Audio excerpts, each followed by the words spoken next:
DJ Fah D. You know, you've been up here many a time, man. Many times. And we've actually shared sets going back and forth. We broke new music from local artists, but we never actually had to sit down and really talk about the story. So I guess we're going to do that today. Okay. So let's start off. First off, I feel funny asking this because I've known you since forever. But since we taped it and recorded and we putting it up on the YouTube channel, No doubt. let's do it like we don't know each other. Okay. How did you even get to this game, man? I started back when I was just a young boy, just being a hip hop fan of hip hop. You know what I'm saying?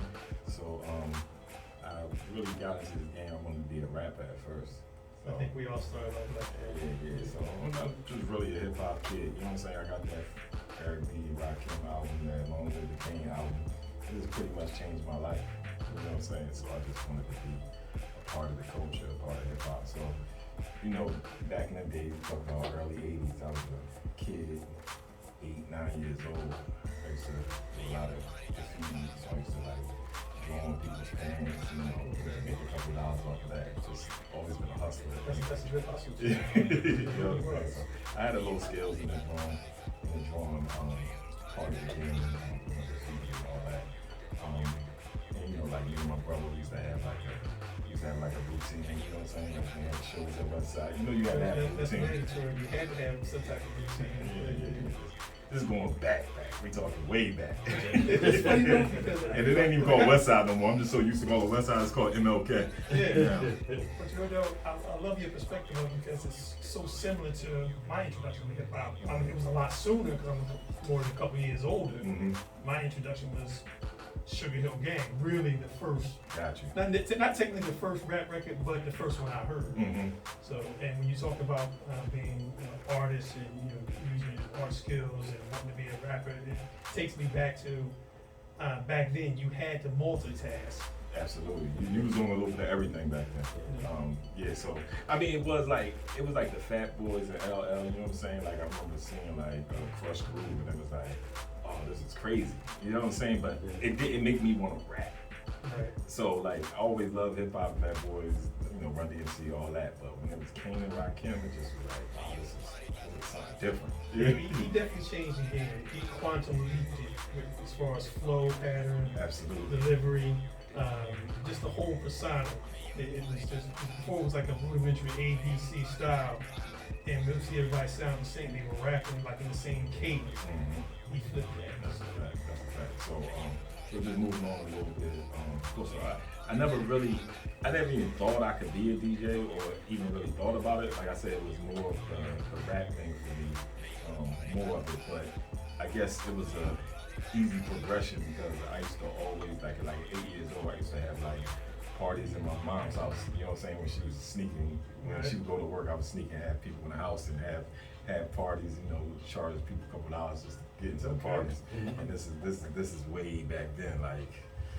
So my mom didn't even know till a couple years ago. I told her like, yeah, we used to go to work. I used to sneak people in the house. But I used to make sure the house was clean and all that stuff by the time she got back in the house, so she didn't even know.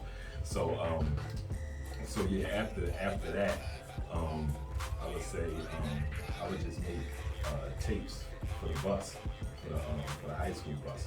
So we used to always carry our radios around, you know what I'm saying, on our bikes. And during that time, when I used to get on the bus, I used to make the tape every day.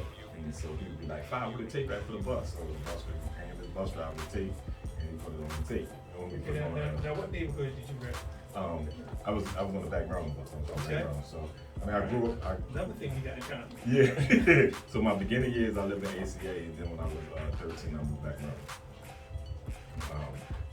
So we was on the back Maryland bus. This is like the first year the new high was built. So it was like the second. I had 2 years in the old high, 2 years in the new high. Now, how's that transition? Because when you're in the old high and you have like everything is like worn out, done, Mm-hmm. and then you get to a brand new building with what looked like a college campus. Yeah. When that building opened up, it looked like college. Yeah, it was a whole new world. It was a whole new world being there because we just were used to like, before you could just walk home and walk on the avenue and get all types of trouble. As soon as you get a lot of trouble back then. You know what I'm saying? So I was getting a lot more trouble. So I was at alternative school. So 3 to 7, that pretty much saved me. Okay, thank God for 3 to 7. But yeah, so yeah, where I was at. But yeah, like I said, I used to make the tape for the bus because once they switched to the high school, we started getting bused and we wasn't. So we would get on that bus, I get right by the tape, like fly with the tape back. You know what I'm saying? Have the whole bus rocking. But during that time, I'm rapping though, so I'm performing at I did the talent show at the high school. I performed at one of the gardens. You know what I'm saying? This is where I was at. So this is where the name NCS came from. Never caught slipping, but that was my street crew. You know what I'm saying? Then it crossed over into it crossed over to music, and then introduced Black Scar for K Vance and everybody else. They came along and introducing Mac Nice, where it changed to something else. So that's where the name NCS came from. So during that time, once they started coming, once Scarfman came around, I was like, man, I can't rap like these jokers. You know what I'm saying? Like, I gotta leave this alone. They put so much time in, or you just didn't. It used to take me forever to write a rap. Like I was so I'm a perfectionist, so it'd take me forever. I was like, man, I'm leaving this rap stuff alone. You know what I'm saying? And then so like they was getting into the rapping thing. I was getting into I didn't really have no way to know what I was gonna do. So they got the independent label. They was working on putting the artists out. And I was like, you know what? Let me make a mixtape because they put one in Rainbow the first time. I think they did like a Scarful versus somebody or something. They came up with some type of thing. So as D, I'm like, yo, how y'all put the joint? He took me to Rainbow Records. He was like, we're gonna be consignment with your joint. I got together with a list of songs. Put the CD together, made my little cover, took it to Rainbow, and boom. 2 days later, picked up that $100, and it was on from there. I'm like, oh, this is how we make money? Oh, it's over. It's over. Ask you this, because you jumped in when everything was transitioning. People were making more business moves as opposed to not just music moves. When you transitioned to DJ, well, first off, what was your rap name? Or did it just carry over to DJ? It just was always Fah D. Okay. Yeah, it was always Fah D. So yeah, that's pretty much what it was. And even when I first started making mixes, I didn't consider myself a DJ because I never really DJed. So when I used to see my mixtapes, it would just say Fah D Presents. It never said DJ Fah D until I actually started doing parties. Back then it was a big stigma, like mixtape DJs and party DJs, they can't really, that was like a big stigma back then. It was like, so I didn't want to put that DJ title on my name. I always thought the stigma came from radio DJs before they started introducing mixtape show DJs. Because most of the DJs on the radio, they would play the records, they would play the records, talk a little bit, just play the records. If you saw them at a party, you really didn't see any actual skill level, at least from my era coming into it. They more or less introduced new songs. I used to always hear it about from Clue. They were like, Clue can't DJ no party. Like, who else was hot back then? Like Big Mike. You know what I'm saying? It was like certain ones that was just like they used to just have like exclusives and stuff on their tape.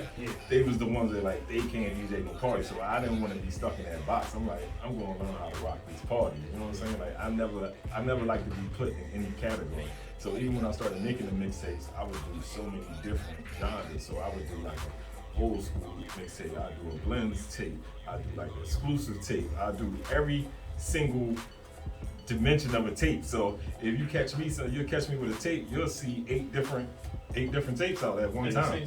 You know what I'm saying? Because I never wanted to be boxed in. And I'm still like that now, even when it comes to parties. Like, you're not gonna catch me in a box at any party. Like, if you go to this way, I might be playing a totally different way. It might be a whole teen crowd over here, and I might be doing the 80s party. Like, it don't matter to me. You know what I'm saying? So I always wanted to be well versed in that type of fit from that. So what was the first piece of equipment you put your hands on? The first piece of equipment I had, I used to rent like these little CD. They was decks. You couldn't like the decks where you slide. Yeah, you just slide them in like that and put stuff on there. I used to rent them.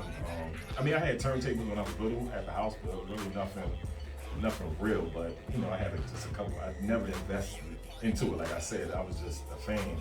but I didn't really think about becoming a DJ. But until I got started renting stuff from, they used to have like a little music place over there in Carter Circle. Yeah, I know. Yeah, they used to. I used to rent some stuff over there, like $100 for the month. I go home and practice a little bit, like that, like that. That's different. That's different because most of the DJs I know, they would buy like one piece at a time and learn that one little piece that they had, and then borrow like a friend's other turntable. No. I've seen the Mitch Mac turntable set up. I didn't really have nobody I can like. I didn't really have anybody that I could go to at the time to like. I knew Mike Black, I knew Wormy, but we wasn't like close like that. It was like. So I don't know. I just always was like, and I used to ask people for help when I first started making mixtapes, and people were just like, you know what I'm saying? Like, shout out to DJ Hums. Hums used to show me love. But it was like, you know, our friend Doodle, he wouldn't show me no love. You know what I'm saying? Like I was trying to get like exclusives and stuff. You know, we good now, but back then it was like. But you know, it was like the Wild West back then. It was. Unless you was actually in a particular crew, you were right. You really weren't getting much assistance. But me being the type of person I was like a look over your shoulder type of thing. A lot of my information I came from watching. Yeah. Good and bad DJs. The bad was like, I'm like, that. Yeah, absolutely. Just like that. Absolutely. And then I think about 2002, 2003, when CD turntables came out. Right. Oh, it was over. I would admit, they changed the world. Yeah. For me. Because, one thing, the idea of not having to carry crates of records, that was a game changer. Yeah, and to me, it was like, I had to buy so much stuff. So when I realized that I had a CD burner, so when I knew I didn't have to invest into buying records and needles and all that stuff, I'm like, oh, I can go and create my CDs, and then I can make 2 of them, and then I can scratch them, and I don't have to spend no money. I was already downloading stuff from like, all the free sites and stuff, so I wasn't never spending no money on records and stuff. I got into a couple pools where they would send me records and stuff like that. I wasn't using them. It's funny. I'm gonna be honest. The dudes with the tables on the avenue, they saved me a lot of money. Mainly because record companies started getting overly greedy with pressing up vinyl and charging out the wazoo. That's a good record. That's a good word. Okay. The wazoo. Woo! Kids will make you change up. Absolutely. Yeah. But yeah, man. But when record companies started overcharging for vinyl and then wasn't pressing up a lot of it, DJs didn't have no choice but to turn to bootleg and pressed up on it. So that's the record company's fault for that. Yeah. I mean, if you did get on a mailing list, you would get some records, but you still had to go buy stuff because you wasn't getting everything. So that was just whatever they was promoting at the time. So yeah, it wasn't never really too many good things that you would get. You need the hottest joint. I remember when H to the Izzo came out, I was looking for that record. I was looking for it everywhere. So I had to take it was like on 4 different DJs mixtape. I had to piece that joint together, like on an editing app. Like I was like, all right, this person talk right here, this person talk right here. Like I would literally chop songs up to make one song to get it without the DJ talking. That's how I used to get some of my exclusives sometimes. You had to do it. But then I would talk over it, and then people were like, "Yo, Fah D, they was playing your mixtape down in Ventnor." I'm like, "Word?" He was like, "Yo, I was in the club in Ventnor. They was playing your CD." And a lot of DJs would play. They couldn't get it, so they would play with the DJ talking over. Exactly. And we used to be like, "Stop playing them songs with the DJ talking over." I've been to a couple parties where I heard other DJs talk over. I get it. Yeah. So I was like, man, I'm gonna do that. I'm gonna get people gonna be playing my mix, my kids talking over, and it gets too more popular. I'm just sitting back learning right now because I came in a different time period, like going into like the mid '90s on. So all that before that, that's why I'm just quiet because I don't know that history. Okay. So I'm just. So this is like from 2000. So I didn't start to 90. I would say like 98. Yeah. I started starting to get into it a little bit. So like 98 to like 2005 was like transitioning to really becoming like a full-fledged calling myself a DJ. Well, let me ask you about the transitions from being in a group to doing the mixtapes or CDs, and then doing live performances at shows. Okay. What did you learn that you couldn't do or get away with on a mixtape that you had to perfect as far as a live performance? Just doing them, like, I just hear some DJs like playing like a blend, but I'm like, oh, these joints, they be pre-recorded. They wasn't really doing them joints live. I would try to do them joints live.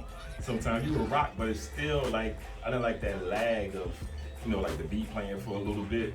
I wanted to jump right into, I don't know if the comedy folk understand what I'm talking about, but you know what I'm saying, that lag, you gotta play for that. I get it too. Yeah, so.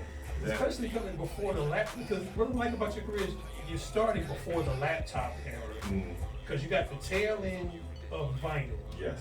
And you transition immediately when the CD turntables became the thing. Yeah. And so you know the experience of what happened when the laptop came into play. Yeah, it changed the game. That's it. Now, the way CDs, JDs changed the game, laptop took it to a level I never thought was going to be possible. Yeah. As soon as I remember when the Serato came out, I got it that day. I remember getting it that day, and I had to do day job that night, and I literally just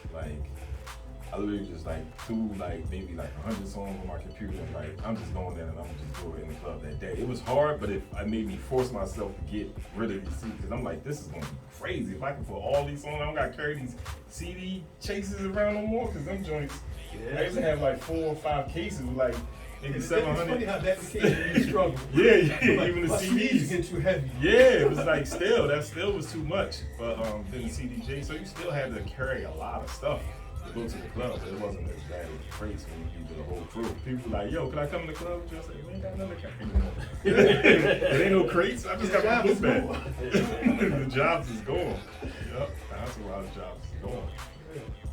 But it's still good to have a crew, though. Absolutely. You still need a street team. Absolutely. Still works to this day too. Still works to this day. So what? I guess my biggest transition was just getting into the mixtapes, and the mixtapes really took me to another level, which people started recognized me more from the mixtapes. So I started getting bookings off the mixtapes. So it forced me into getting into the DJing for the parties. Okay. I say what I like about the whole mixtape thing. When you jumped in, and there was a lot of guys out of state, not too many from South Jersey. You was one of the first ones to get, the right from the source. So let's talk about that. So what happened was, I just was people used to make people used to always be a best of mixtape, best of this, best of that, and then I remember Freeway was coming up, and I was just like, damn, this dude is killing it. You know what I'm saying? He's crazy. So I just had a bunch of joints, and I'm like, nobody did a Freeway joint. Let me put together a best of Freeway joint. And this is the same time, him and 50 is almost at the same level at this time. You know what I'm saying? This is even before 50 put out a couple of his own solo projects. So it was I was like, all right, let me drop this, let me get a couple of Freeway joints and put this out. So I dropped the Best of Freeway, and what happened was my homie Larry, who used to work at the hip hop shop, he took the mixtape and took that joint and gave it to the bootleggers and to the Africans in New York, and they pressed up. He got paid off because he had an exclusive joint. You know what I'm saying? So he knew the hustle that I ain't know about. You know what I'm saying? So he took my mixtape, a free mixtape. I think I probably hit him up one because I probably just wanted something to play in the hip hop shop. So I gave him a mixtape. He took the joint to New York, and that joint got bootleg, and that joint was all over New York. And one of the people from the source picked up the mixtape, and then they gave me a review on the joint. That's how it happened. And you know what's crazy to add on to that? I remember being in DC, right? We come out of DC live, and the dude got the table of mixtapes right there. 3 of your mixtapes was on that table. Crazy. I was like, where you get this from? He couldn't even tell me. He couldn't tell you. Nah. But I did after a while, once you got into the game a little bit more, I started looking, they had a book where you used to have like all the places where you could send mixtapes to. Yeah. So I started just sending a couple here and there. So I was sending them all. I was sending them to Vegas, I was sending them to North Jersey, Camden. Yeah. I started getting spots all around the country after a while once I learned the game. Yeah. But they would get them and they would bootleg them and them joints would just go everywhere. And I was souped. I was souped, like, Yes. tapes is down here. Like, you know what I'm saying? Because we was just getting to meet each other, just getting to know each other. Yeah. And I knew you was doing your thing, but to see it somewhere else, you know what I'm saying? Yeah, It just was major. Yeah. I'm like, definitely. Let me ask you this, because there was a time when hip-hop artists had problems with bootleggers because they weren't getting paid or supported, from the sales of bootleggers.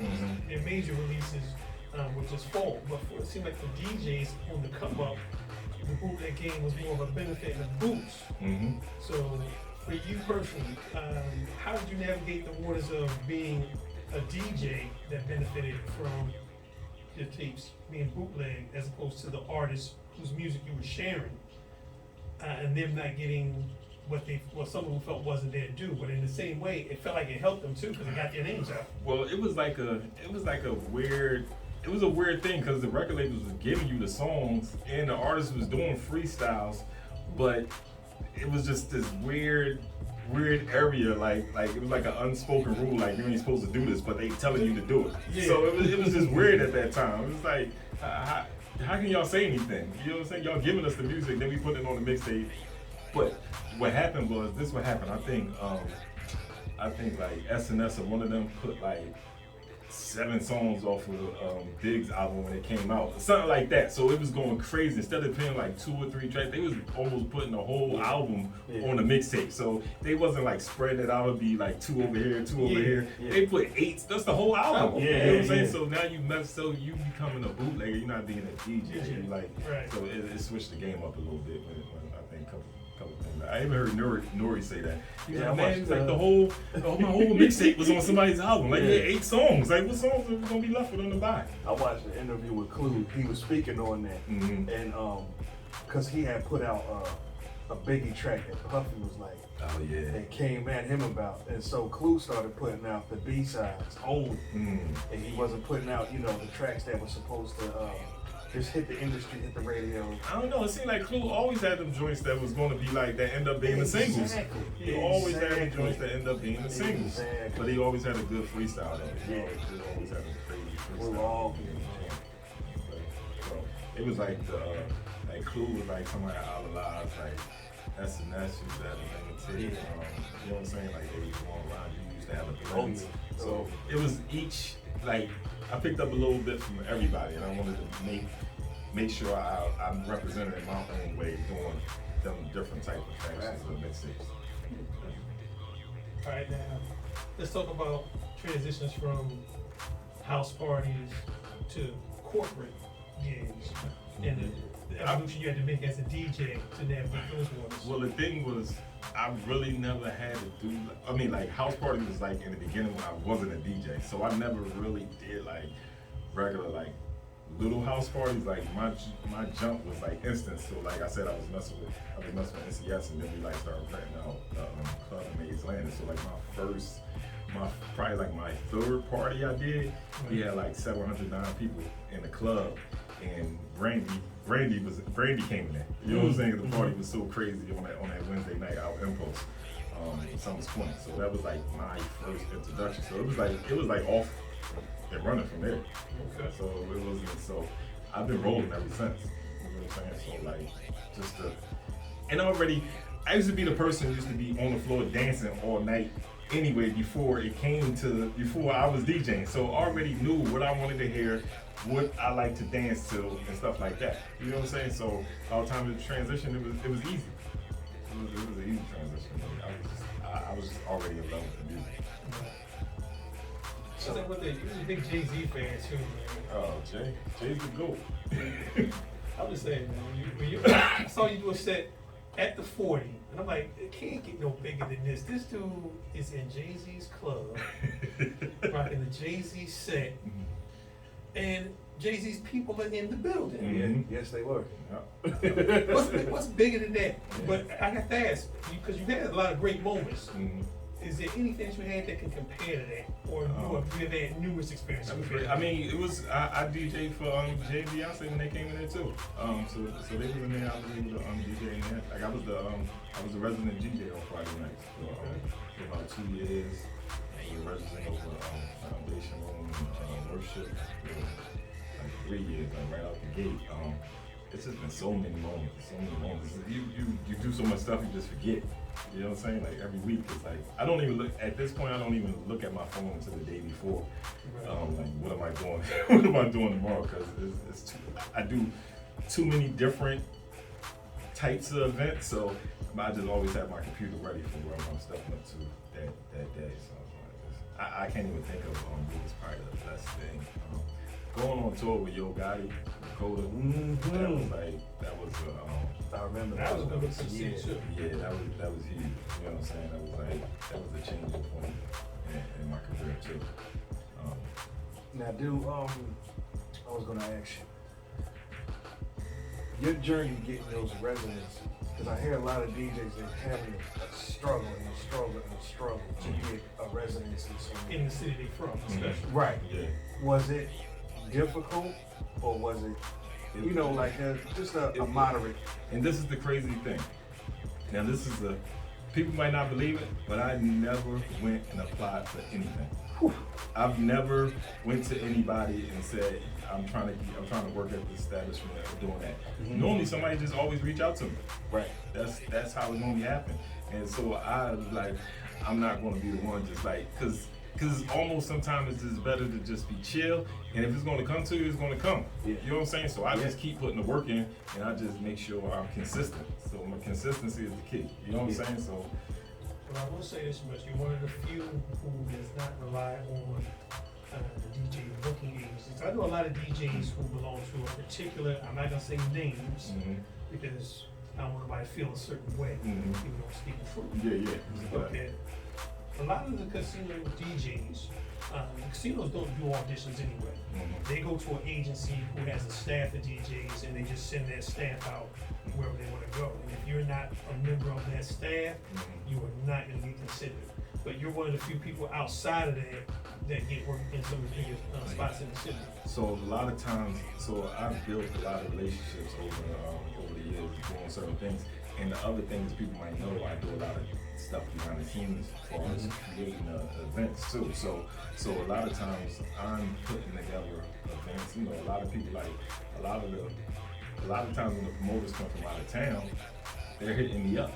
You know what I'm saying? So I'm giving a lot of people ideas. I'm telling them what direction to go into, and they almost just end up booking me for their events too. So I build a lot of relationships with people over the years, from the ground up, and just putting together events too. As far as that was like my little transition too, from going from being a DJ to being behind the scenes and creating my own thing. So we went from NCS, and then I created my own company, which was Major Impact. Okay. So NCS was more of a group thing, then we moved to Major Impact, and the future is Dreams. That's the new company. Okay, let's talk about that. Yeah, let's roll into it. So Dreams is the new company. I have my daughter here with me. You want to tell them what Dreams mean? So Dreams means developing the business through educating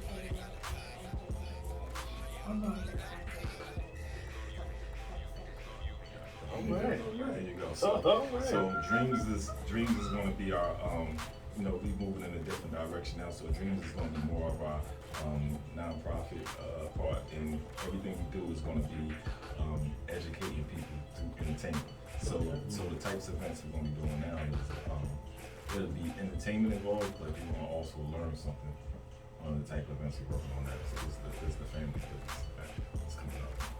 So that seems to be the way, man, to bring the youngsters into the business. And how important is that to you, educating your children on how to start a business and be involved as opposed to working for somebody else? It's super important now because I've been an entrepreneur for the longest. I haven't worked a regular job, and I No, it's been a minute. It's been a minute. I'm solely relying on the DJ, take care of the family. Dreams. So when I do have events, my sons end up working my door. Okay. You know what I'm saying? So they kind of big too, man. Yeah. So they started saying like, oh, okay, this the money Pop be making. You know what I'm saying? Like the odds is like, you know what I'm saying? It's a different thing now. And a lot of times when you have a business, the hardest thing is just have reliable help and people that you can really count on and all that stuff. So it's like, yeah, you know what? Let me just. Boys is always showing up for me. You know what I'm saying? Like I got everything I need right here. My family is 100. So my wife is involved. My mom is involved. So the whole crew is involved. You know what? I love hearing that story because one thing I pride myself on, I love having events that my mom is comfortable enough to come to. Absolutely. You know? And sometimes when I need like some sage advice, Mm-hmm. I turn to mom. Absolutely. Yeah,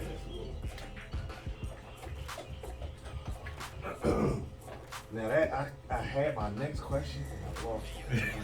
No, we'll talk about it. Is it problem? No. It was pertaining. Relationships. Okay. That's what I was going to do. Would you say that relationships is a huge part of building a career as an entrepreneur? Absolutely. And maintaining it. So at one time, it was this thing was promoted for me. So I have relationships with every promoter. You know what I'm saying? So when it was time for the event to come around, they called me to do the party. You know what I'm saying? So that was pretty much it. So when it was time, it was. It was just so you will always see Fah D on the flyer because I built the relationships with them. They knew I was going to be consistent and knew I was going to show up. You know what I'm saying? I wasn't arrogant. I wasn't, you know what I'm saying? I just come here to do my job, get my money, and be out. You know what I'm saying? I'm not extra. I don't want 20 bottles and stuff when I come in. I don't even drink. I come in and get my cup of water, rock out, leave, go home. There's no problem with me. And it's a lot of. I used to listen to what other people complained about. So they would say like, this person might be getting drunk, this person got drama with girls coming and fighting at the party, you know what I'm saying? Yeah. None of that stuff is with my name, you know what I'm saying? So I don't have none of them type of issues, so no, they can depend on me. And also with your brand, that's important too. Absolutely. As far as like not having a certain stigma towards a 5D event, like, oh, they always gonna fight or something like that. I mean, we did get the stigma back then, but I think that was people not understanding the culture. They would just say like, this person here, I would get blamed for stuff at events that I wasn't even at sometimes because it was a big party, they would just be like, oh, Fah D did that. I was like, I wasn't even there. It wasn't even my party. It's funny to ask you about that. How often do you get blamed for stuff you had absolutely nothing to do with? Not as much now, but before I used to get blamed for a lot of stuff. I'm like, I wasn't even there. It wasn't there. Somebody got said, I'm like, that wasn't a lot of that. So it was a lot. But I think it was the other side, not understanding the culture. Right. And so it was a lot of times, it was a lot of doors I wasn't able to get in. Because this thing is like, so the places I was able to get into in certain casinos, they might have been like on the downs. This is how that's how market I play. see it too. Because with certain places on a downslide, they need something to boost energy and new revenue. That's when they turn. They break the culture. You know what I'm saying? Culture vultures. They come in and grab it up. You know what I'm saying? We got to bring it back to life. And then as soon as they get it, that, they replace you with somebody that looks more like them but sounds more like you. Yes, absolutely. But Atlantic City is like this. This is how it is. It's been like this forever, and it's probably always gonna be like that. They need us in the wintertime, and they get rid of us in the summer. That's what it is. Because in the wintertime it gets slow, so they be like, all right, now you can have some local stuff. Bring some local people in because they need the local help. But from May to maybe a little bit of October, they depending on out of towns. Yeah. Well, that's just the way the area is. Mm-hmm. Even the surrounding areas outside of Atlantic City, seasonal town. It's like that even for just regular employment. Same thing. Because I feel like it's even harder to have events in the summer than it is in the winter. Yeah, it is. The winter time is a little bit easier to have. Oh, yeah, Because a lot of times them bookings, they start Yeah. the year before. Absolutely. You know what I mean? Absolutely. But you've had some pretty good summers though, so. And I'm not gonna lie to you, this June right here that we in right now is the busiest month I ever had in my career. Like, I swear, even when I feel like I said I'm gonna step away and try to do something else, it just pulled me back in. This is the busiest. I had 45 events this month. I had to actually stop going to your because I'm like, now every time we turn around, we going to a fun joint. I can't keep up with that. Yeah, 45 events. That's a good problem to have though. No complaints. I'm truly blessed. Yeah. Social media, with the introduction of that, do you think it helped or? Starting with MySpace. Yeah. MySpace changed the game. Once I seen MySpace and I was able to like connect with people just like, cause you didn't have no way to even try to talk to somebody or build relationships with people. Like I got cool with so many people off of MySpace like when it first started. Like my man Graf was cool. Me and people Crack ended up being cool.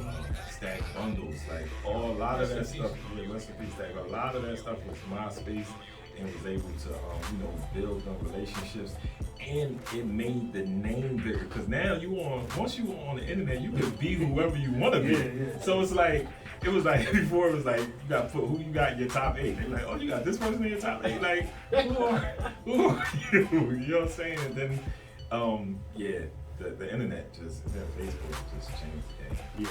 Now let me ask you this: do you think because of technology and social media, do you think the market is oversaturated with too many DJs? I guess once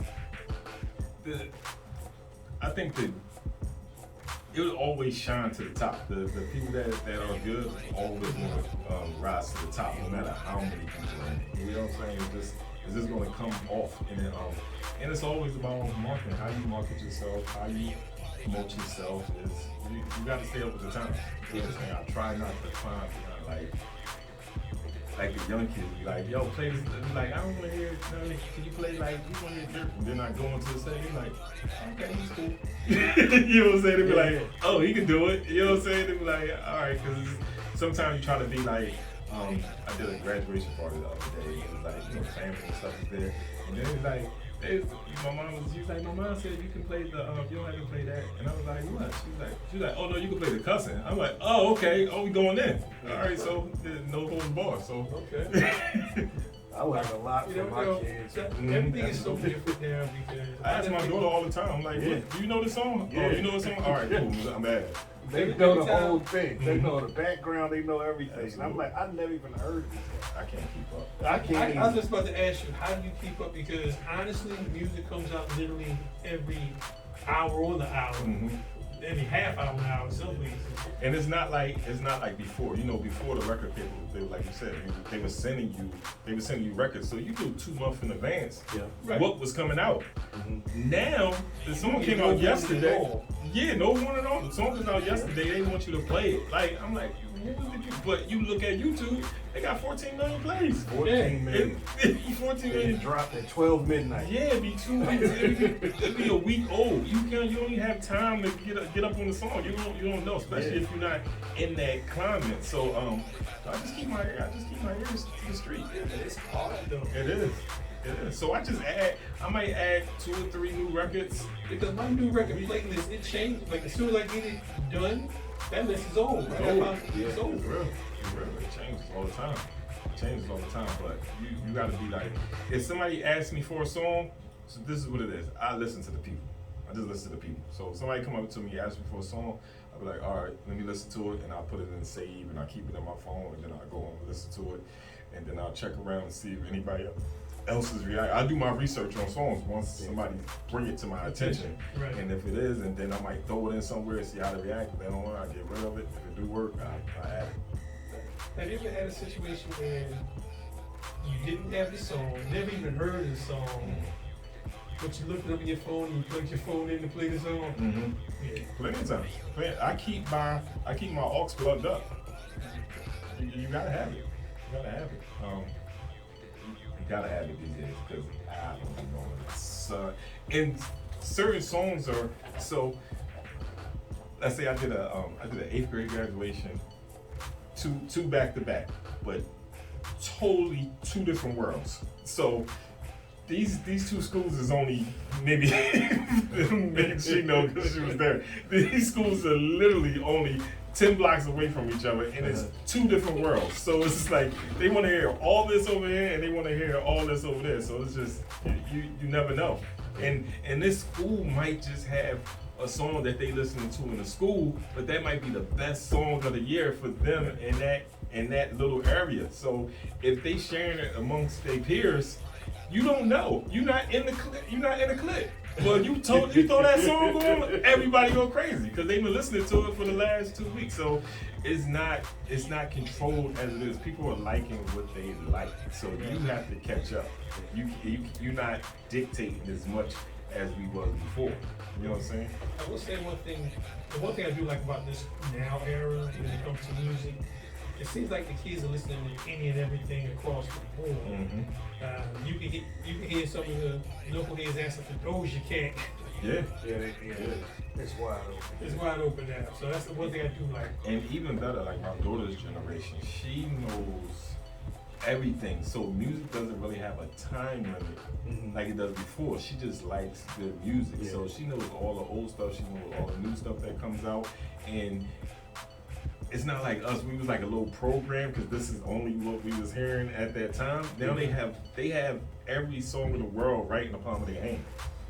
With Apple Music and Spotify, so it's just gonna be different. Yeah, the speaking on that, different too is I remember back when I was coming up, if you was listening to WAYV, you knew you was not gonna hear no hip hop of any kind, and it took Salt and Pepper and maybe Run DMC to break that. Rob bass too, but that was it.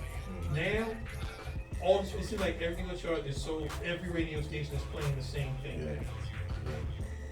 You know what I wanted to add to what you was talking about as far as the connecting the generations of music? Verses have a lot to do with it. Oh yeah, verses help out too. Because just with my son, they you know, I have 23, 19. Them seeing KRS-One for the first time. Okay. And Big Daddy came for the first time. Now they're researching that music. And like, damn, this is hot. Yeah. And I'm like, music is infinite. You can't just stay in your generation. You know what I mean? Yeah. And just stay right there. It goes all the way back. Yeah. You know what I mean? And it's like it gets recycled after about 20 years. The same song is coming back around. So it's like it just amazes me like Hitmaker just been making all the stuff from like early 2000s and he's bringing these songs back up. Yeah. Like some stuff be coming back too fast. I'm like, I'm still playing the original version. You already made a new one? It's like, like I'm cringing. Like the new remix. Like, I think when Khaled did like the Lovers and Friends beat over, I was so mad. I'm like, why are you using this song? It's not even done yet. When he used the Santana track for Wild Thought. Oh, for Wild Thought? Yeah. I wasn't mad at that. I'm like, I still like The ones that I do get on that I'm like is the samples of the sample. Oh yeah. So, yeah. like this was already sampled. You sampled the sample version. Yeah. That's crazy. That's how they do. I guess they keeping it alive. You know what I mean? Yeah. I mean the artists are getting paid, so. Yeah, that's true. As long as that sample clear, Can't be mad at that. Absolutely. I seen Abel giving me the nod. Oh, because you know this is not commercial radio. We don't do commercials, but we play public service announcements. So we're gonna knock out public service announcements, and then we'll get back to you for 5 minutes. We're on the 1.7.